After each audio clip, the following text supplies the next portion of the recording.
Hey everybody, Matt here. So it's July 20th, and it's been about 4 weeks since we gave the majority of our hives after summer solstice brood break.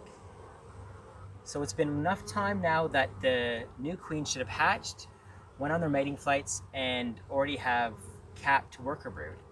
So let's go into the hives and see how many have successfully requeened themselves.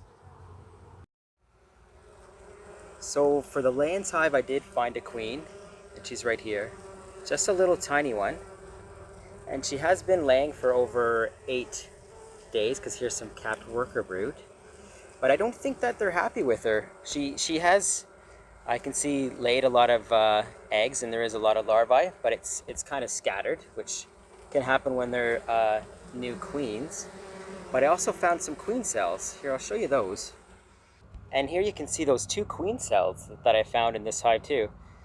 But you can see that her brood pattern, it's kind of blotchy, but sometimes they can do that when they first start laying. But what I'm going to do is I'm going to mark this queen, the little one that we found, and then we'll see if they supersede her or not at the next inspection there. And here she is with her mark on her. So she's all dry. I'm going to throw her in there, and then it'll be interesting to see if they do supersede her in the next inspection.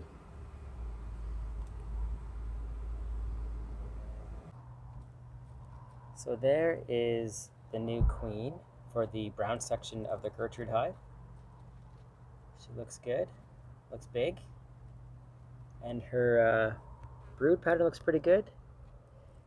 You can see they're just starting to cap these ones off, but pearly white larvae, and looking good.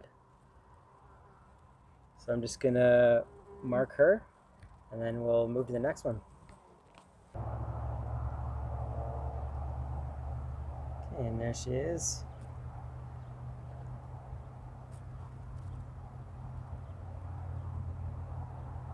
Looks eager to get back.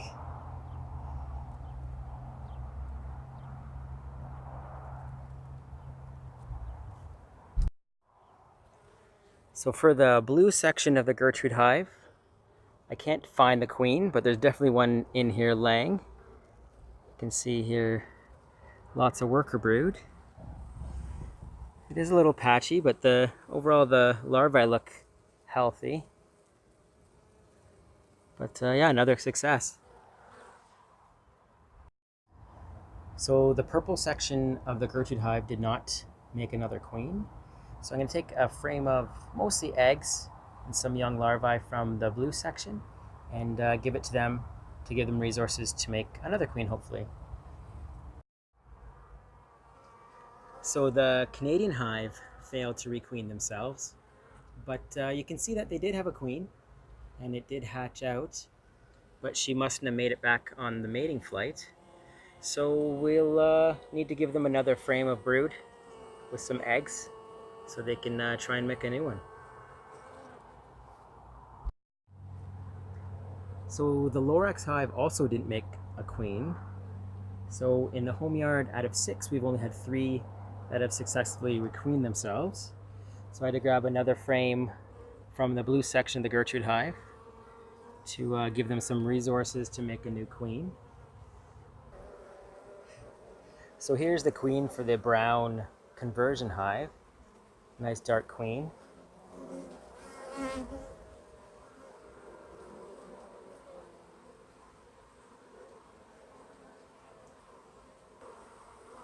So here she is after I marked her, and she's a really good looking queen.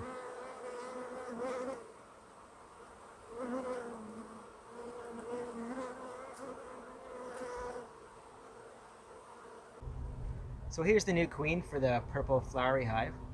I was going to show you her walking across the comb, but she's a jumper. She jumped off onto the grass, so I had to chase her across the apiary there. Always makes it exciting. But she's a neat color, kind of tannish. Good looking big fat queen. And here she is after I marked her.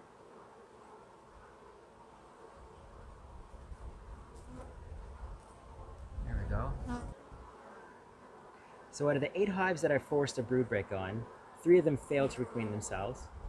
So 5 out of 8 success rate. That's not too bad, but it's not that big of a deal if you have a bunch of resource hives that you can steal frames of new eggs and larvae to help the ones that failed to requeen themselves. But all in all, it's been an excellent beekeeping year this year. The weather's been fantastic, but lots of fun.